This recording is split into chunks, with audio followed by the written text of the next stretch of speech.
Hello and welcome to Mel Make Stuff. My name is Melissa and this is episode number 8. It's only been a few weeks since I last recorded, but I wanted to make sure to get in a short episode for you guys because I am going on a sewing trip this weekend, and so I wanted to tell you a little bit about that before I go and then give you a review after I get back and see if it was everything I thought it would be. I'll tell you more about that trip at the end of the episode, but for now, let's get into some knitting. After Rhinebeck last weekend, where if you have seen my Rhinebeck video, you'll know that I essentially had no knitting with me, my knitting game this week was super strong. As you might see, I am wearing my latest finished garment, which is the Fleuriste cardigan by Sari Nordlund. For this garment, I used some Fox Hill Farm cormo in a natural Morit color, which is a light silvery brown, and I used some vintage buttons that I had gotten on Etsy. I ended up making the size 3, which I think is giving me about 4.5 inches of positive ease, and I think that fit around the bust is exactly right. I didn't want there to be too much negative ease in this because I was worried about the buttons pulling, but now that I have them sewn on, I actually don't think that that's an issue. The shoulders are a little bit of a drop shoulder on me, not quite as much as intended by the original pattern, I think, and I chose to not do the lace on the sleeves. I've just sort of been more into a plain sleeve lately, and I don't exactly know why. There's something about a patterned sleeve when there's so much pattern going on in the upper part of the sweater that feels a little bit over-designed to me in a lot of cases. I don't know. With this one, I go back and forth a lot because I look at a lot of the finished objects on Ravelry and I really like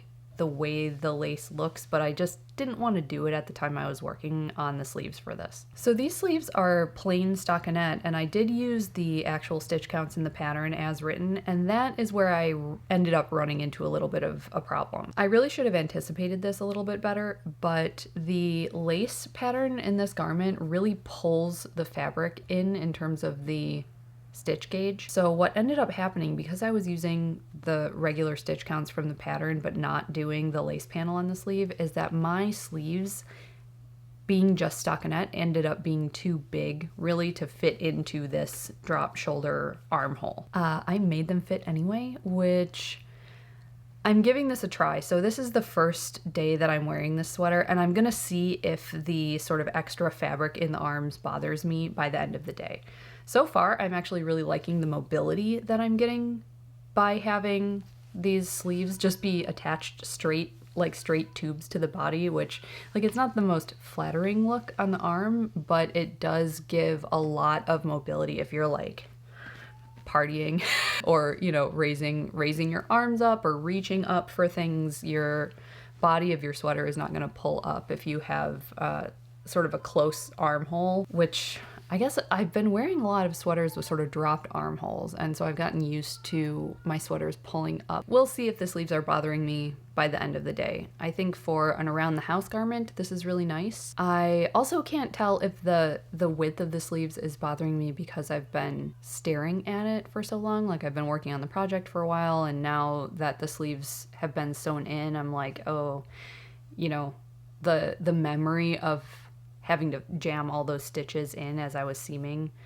is still fresh in my mind, but maybe that memory will fade over time and I'll just sort of get used to it. You may notice also that I have a little bit of awkward button spacing going on, and this is what I was talking about last episode, like last full episode in episode 7 about this garment, is that you knit the button band as you go. So this is basically a ribbed button band that you knit from the bottom up along with the rest of the garment. And so that means that you really have to calculate how often you're going to put those buttons as you go. It's not something that you can, you know, ordinarily if you knit a button band after the fact, you knit the body of the garment, then you pick up stitches along the fronts and knit the bands this way. And when you do that, you have more flexibility to see, okay, at this point I want, you know, typically I try to put a button right here, like right between the mountaintops, and because this is what is going to keep you from having a gap. You know, if this button is a little bit lower or higher, it tends to pull in that area. I mean, less for me because I have a small chest, but still I get that sometimes. And so what ended up happening, because I was careful to place that button exactly where I wanted it, is that for the rest of the buttons to be evenly spaced, I would have ended up with either too few or too many in the distance to my neck. And I went for too many, mostly because I like these buttons so much. These are a black dyed mother of pearl vintage button.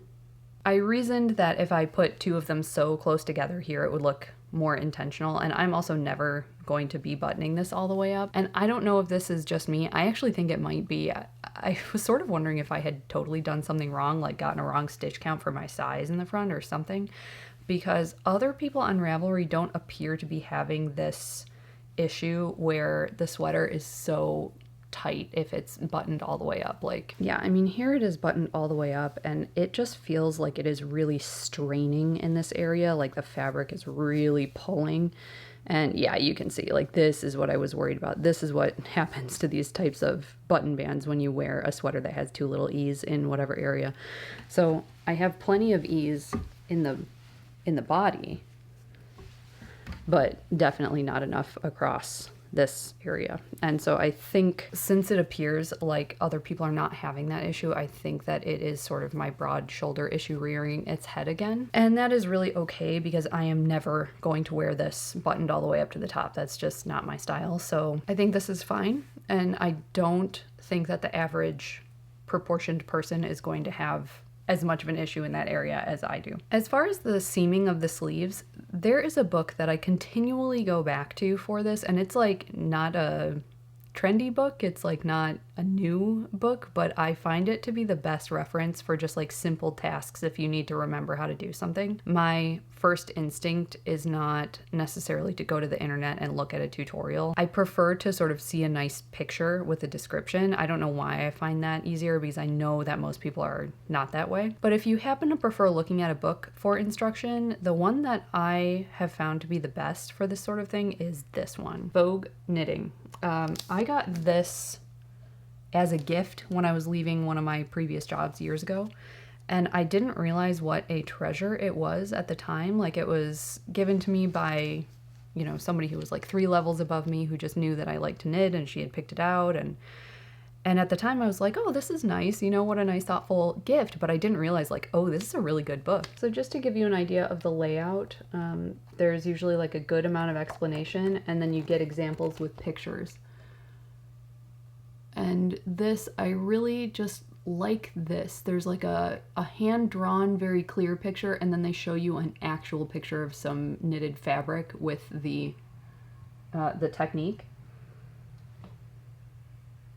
And I love this. It's like a great reference. I'm always going and pulling this out. So if you're ever looking for sort of like a catch-all knitting reference and you prefer to see things in book form as opposed to the internet, I'm going to wear the Fleuriste for a little while, try it on a couple different days, and I will report back on whether I need to redo the sleeves. Right now I'm feeling like I probably won't. I think I'll leave them as is. I think I'll get used to it like it is. In the last episode, I talked about how I am planning to make a cardigan for my mother-in-law for Christmas. And so I had chosen and started the Recoleta cardigan by Locatelli. For this project, I'm using some old stash yarn. This is Cascade 220 in the Mallard colorway. And last episode, I was sort of agonizing over whether I had chosen the correct size, because my mother-in-law and I are approximately the same size, bust-wise at least. And the Recoleta is meant to be worn with 0 ease, basically, because it's a lace pattern, and I think the intent is for the lace to really stretch out as you're wearing it. The size I ended up going with has about a 39-inch bust, and so that would give about 3 to 4 inches of positive ease on my mother-in-law. And I wasn't sure, so last time we talked, it looked like the fronts were just going to be very big and like cross over a whole lot. So that was what I was mainly worried about as far as the sizing. So I did get to below the armhole separation and knit a few more inches and tried it on. So let me show you what that's looking like. Okay, here we are. I tried this on, and I think that the sizing is actually okay. I mean, the fronts are a little big, but if I'm going to cross this over, if my mother-in-law was going to cross this over, it would overlap, like the entire band would overlap, and you could just, you know, put a little pin through it and go about your day. But what I am concerned about with now is how high this is coming up on the neck. So that was really my first thing. When I tried this on, I was like, oh, holy crap, this is really coming up high on the neck. And that is something that I like a lot, because I'm a cold person. Like, I just took off a wool sweater. It's not even cold in here and I'm freezing already. But my mother-in-law, I don't think is a super cold person. I could see this being just way too hot on her. Like as soon as this touched my neck, I was like, oh, I don't think this is... I started really having like second thoughts, and almost immediately I was like, I'm gonna have to do something else. So I think this is going to be mine now, because either it will be mine or my sister's, if she tries it on and she likes it. But looking at it on me, I didn't think this was a good color for me, but now I actually do. So maybe this is like a very happy accident here, that this is going to turn out to be mine. I actually really like it. I promise that's not why I decided to make something different for my mother-in-law. But just to give you a little bit of a close-up of the lace, the other reason that I am happy that I chose this size, with it being a little bit bigger, is that I really like how textured this lace is. Like, it is somewhat reminiscent of the style of the Fleuriste, but this lace is only worked on the right side, whereas the Fleuriste lace is worked on both the right and wrong sides. And so this, it's just so nice and textural, and I wouldn't want to really have to block it out very hard in order to get it to fit my body. So I think that this is going to end up being really nice. I do think that this coming up so high on my neck and sort of the general way this sweater is fitting me is slightly different than the pattern, and I think that has to do mostly with my yarn choice. The pattern is written for a yarn that is made, I think it's got some silk content, and I'm assuming it's a superwash. So superwash wool and silk blend. I just tried to look in my stash to see if I have something like that to show you, but I don't. But the original yarn that's called for is a lot more drapey. I think if this was made in a more drapey yarn, it would probably fall more loosely over my shoulders, and the collar would relax, be a little bit more relaxed. I like this effect that I'm getting with this non-superwash wool, 100% wool. So this is just sort of an illustration of how your yarn choice doesn't have to be the same as the original, but you might not get the same effect as in the original pattern. It's just sort of interesting how that happens sometimes. I am making a long-awaited sort of how to think about yarn video, like how to think about it when you're substituting. And this is sort of a good example of that. Like, you don't have to substitute with something exactly like the original. You might not get the same effect, but that's not necessarily a bad thing, you know? Here's a little shot of the back before I put my other sweater back on. We'll see how I feel about this after it gets blocked. I think I could probably stand for there to be a little bit less fabric in this section, but only a tiny amount. And I am decreasing right now, so I just started some waist decreasing, so we'll do some waist decreases till about there, and then we'll do some increases, and it'll be a nice little shaped cardigan. I hope you guys cannot hear my cat meowing. He is being so annoying and nothing is wrong. He's got food, he's got water, the dog is not bothering him, the other cat is not bothering him. He just really wants to be in here, but then he just meows like this, and it's even louder.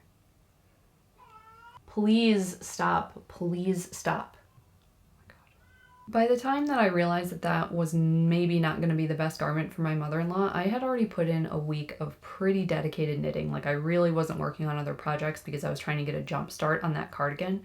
And so I needed to choose something else relatively quickly because I had just wasted a week of gift knitting time. I was stumped a little bit on the yarn because she had told me she wanted blues and purples. And I know she also likes teal colors, like that sort of cool end of the spectrum. And I didn't think that I had a whole ton in my stash that would sort of fit that. But then I realized that I actually had a sweater quantity of yarn that I had bought in, I think, 2015. And I wasn't going to use it for a sweater for myself, and so I had it listed on Ravelry for sale. I use Ravelry to manage my stash a lot. Like, I don't usually come here first. I usually go to Ravelry first and sort of narrow down my stash and try to identify what couple of things are going to be the best for each project, and then I'll come here and pull them out and look at them. Because this yarn was in a sort of like for sale area, it wasn't showing up in my regular stash, so I had forgotten about it a little bit. But as I started going through things and I saw it, I was like, that's it. Like, that's the perfect yarn, because I'm not going to use it for myself, and I had been sort of stumped about how to use it. It's blue and purple and teal and all of those colors. So that set me on the right path for finding a pattern for it. So the yarn is Malabrigo Arroyo. This is the Azules colorway.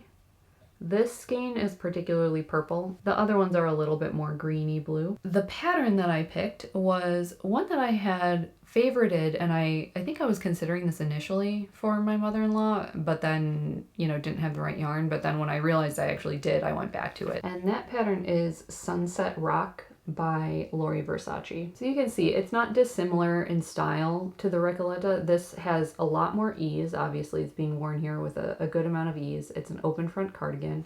There's some patterned bands at the front. I thought it would be a nice, simple, relatively simple garment to show off the variegated yarn. Knitting a garment with variegated yarn is a tricky thing to have look right. Sometimes there's really nothing you can do if you're using a hand-dyed variegated yarn. I don't tend to use a lot of hand-dyed yarns in my garments, mostly because I don't enjoy the lack of control.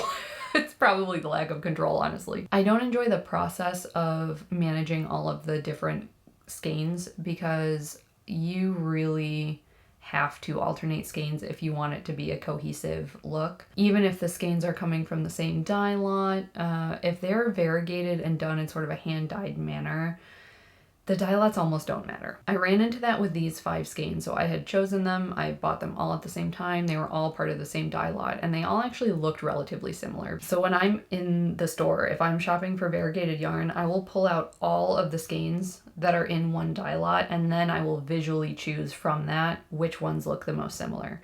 And I had done that with these 5, which are, I mean, Malabrigo is a relatively big company, but they're still doing things in a relatively hands-on fashion. So their skeins can be irregular, which is not bad. It's just the nature of it. So I had these 5 skeins and they all looked relatively similar. And when I wound them up here, they were all different, like very, very different in terms of both the actual overall color of the skein and the value. So some of them were much darker and some of them were much lighter. So to avoid doing some truly insane skein management where I would, in the past I've done this where if I had some really irregular skeins, I might break the skeins up into multiple smaller balls and really alternate throughout the body of the sweater to make it cohesive.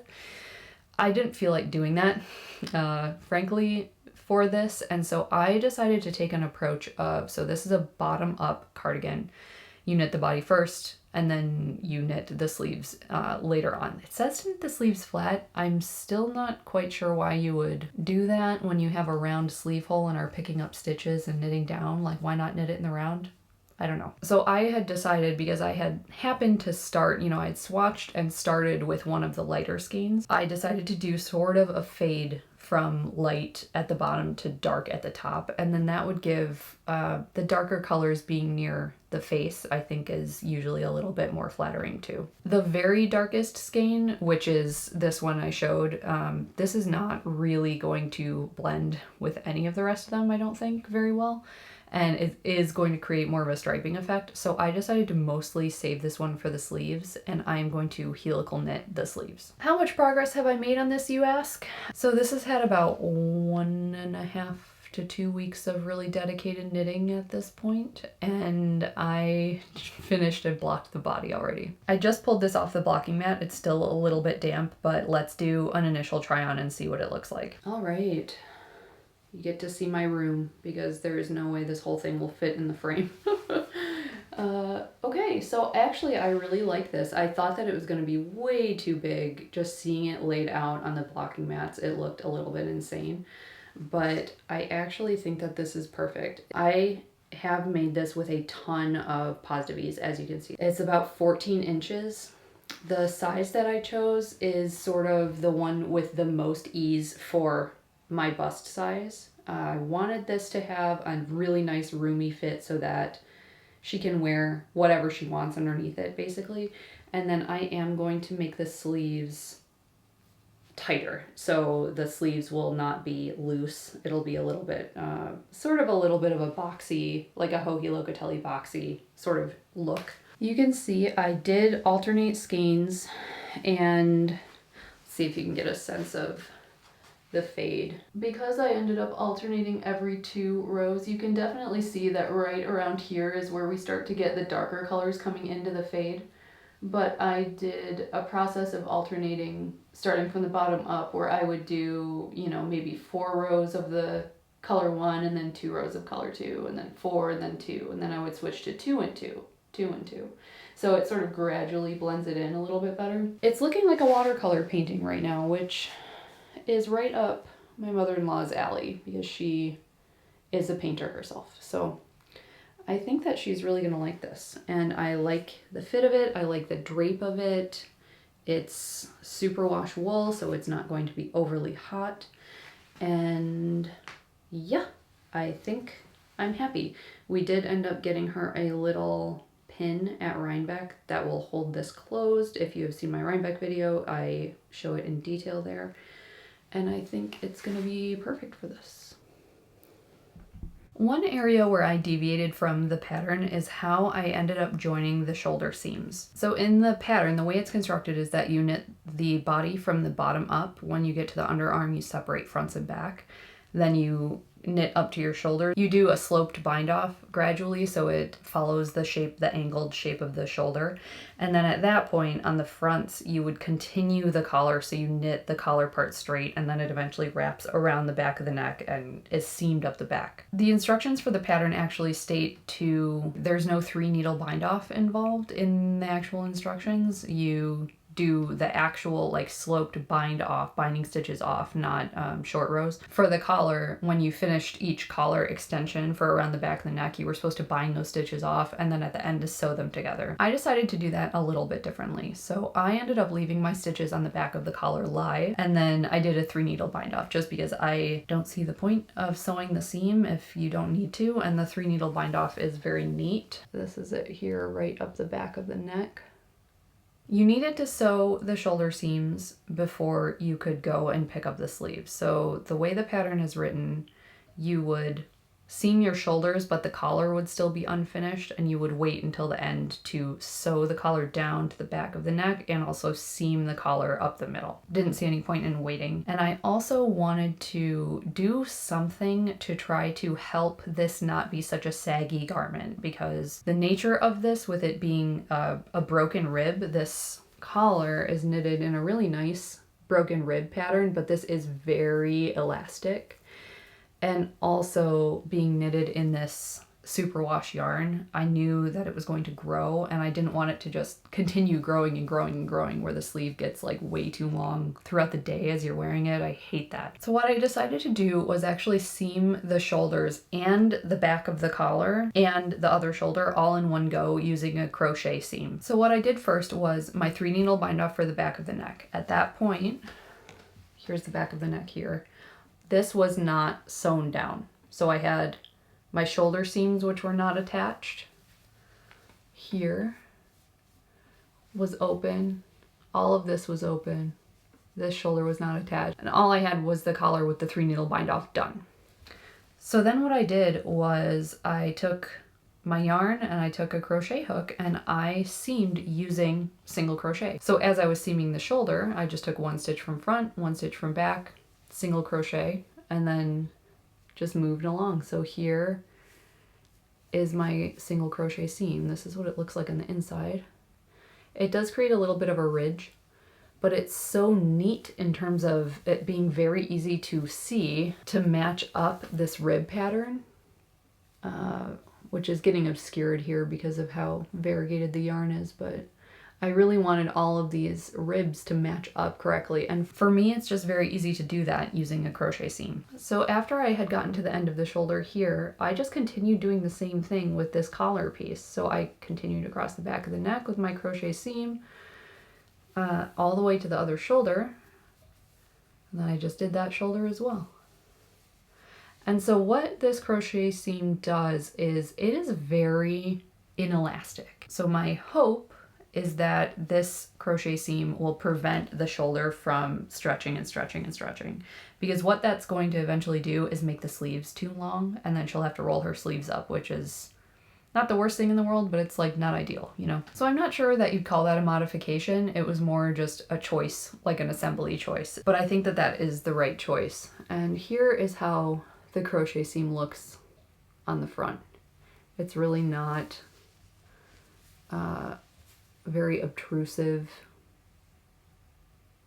It looks fine, I think. And I know a lot of people will go back in, like if they find that they have a garment that is saggy on the shoulders, they'll go back in and do something like this after the fact. So it's not something that you have to do at this stage in order to have it be effective. The last thing I have for you today that I am so pumped about is some progress on my Bohu sweater. This is the Red Edge by Annalisa Mannheimer Lunn. I'm using the pattern out of the Poems of Color book, which is slightly different from the original Bohu's patterns. I've talked about it in a couple other episodes. And I, if you recall from the last episode, was having a sleeve issue. Maybe that's the theme of this episode, just having sleeve issues. The sleeves as written, after I had started them and gotten, I don't know, 6-8 inches in, I had realized that the shaping was just not going to be good once I had to get to the point where I was sewing it into the body. So not a dissimilar situation from this, but there was going to be like way too much fabric. And so I had this thought last time that I was going to somehow finagle like a set in sleeve type of situation, knit from the top down, and then at whatever point I would graft the sleeve bottoms that I already had to the new sleeve tops that are being knit from the top down. I finally sat down and figured this out yesterday morning, and I am so happy with it. So here is what we have so far. And this is something that I did with the help of Elizabeth Doherty's wonderful book, Top Down Set in Sleeve Construction, which I will link again below. And basically, so I'll show you the other arm because it's not done yet. I picked up my stitches, but there's no real work done on this yet. So you can see that this has got sort of a large armhole here, and the sleeve as written was going to just come directly out of this and be like attaching to the body like this. Like it would be basically like a T, like this sleeve. And again, like this sleeve, when I put my arm down, there's these sort of folds of fabric under here. And that was going to be happening with these sleeves as written, like to a much worse degree. Much worse. I had this vision of just like a sleeve sort of growing off of the body in this direction. But this is not exactly a set-in sleeve body. Let me try it on. Okay. You can see that this is a drop shoulder sweater, but because the armhole has this little bit of a curvature, it's not really a true drop shoulder. Like most drop shoulder sweaters, or very traditional ones, are like the Fleuriste cardigan where there is no shaping at the underarm. It's just like a hole that you fit a sleeve into. The reason I was a little bit apprehensive about using a set-in sleeve approach is that you want the bottom of a set-in sleeve on the body to be relatively close to your armpit. If the armhole on the body is too deep and it ends too far below your armpit, you're gonna have mobility issues. So that could be a concern for me on this. I think I'm wearing it with enough ease that it's not going to be the worst thing in the world, but here is how I ended up using the Elizabeth Doherty instructions and sort of modified them a little bit to work with this sleeve shape. So I'm almost done with this. I don't have my side seams sewn, but this is the bottom of the armhole. This is how it's going to fit on me. And it's not exactly a true set-in sleeve shape because the way you would ordinarily do this, according to her book, is you would pick up, so first of all, just get the book if you're interested in doing this because it really explains it more clearly than I possibly can, but you pick up stitches all around the armhole and there's like a certain ratio that you do it, and so you would need to pick up many more stitches in this area than I did. I wanted there to be less of a sleeve cap at the top of the sleeve because I don't need a sleeve cap with the way this is fitting me. I just need it to fall almost straight down from this point on the outside of my shoulder since it's a drop shoulder. So I picked up at a ratio around this entire sleeve of one stitch every 2 rows. And then I just started doing short rows. So I picked up the stitches, all of them, I broke the yarn, and then I reattached the yarn here and started doing short rows like this.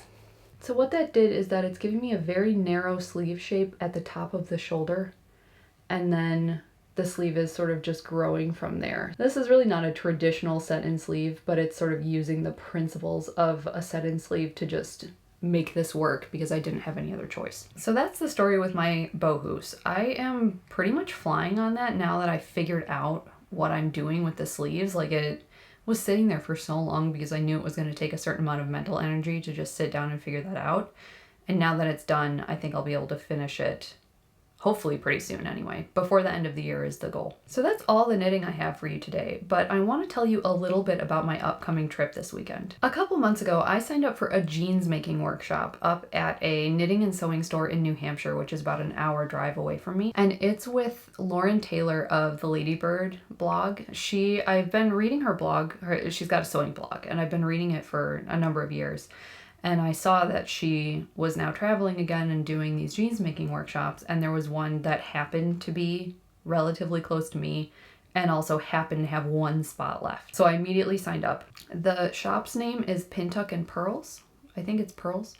And so they have actually sent me my kit ahead of time because we had to wash our denim and all of that before we actually show up to make the jeans. Here's my denim. It's just some plain dark denim. So we were instructed to wash this at least 3 times, wash and dried, so that felt a little bit wasteful, but I get it. Like, you have to do it to make sure that your finished jeans, especially since these are going to fit relatively tightly, are not going to change or shrink further after you make the garment. The pattern we're using is the Ginger Jeans, which I have actually made before. I've made maybe 2 pairs of these before, but it was long enough ago that my body has changed since then. I'm also just wanting to have some instruction. Like, I am a completely self-taught sewist, so I'm sure that there are a lot of techniques and just things that you do if you are a practiced garment sewer that I don't know, and it would be nice to have somebody teach me. So I'm looking forward to this, and I'm not worried about it at all, which is sort of nice. I'm taking my own machine because they do have a number of machines on site, but they were like, if you want to bring your own machine, you can, and probably my machine is nicer than most of what would be available in a classroom situation. So I'm gonna drag my machine up there with me and just drive up. So I'm going up on Friday, I'm taking the day off of work on Friday, which is a delight.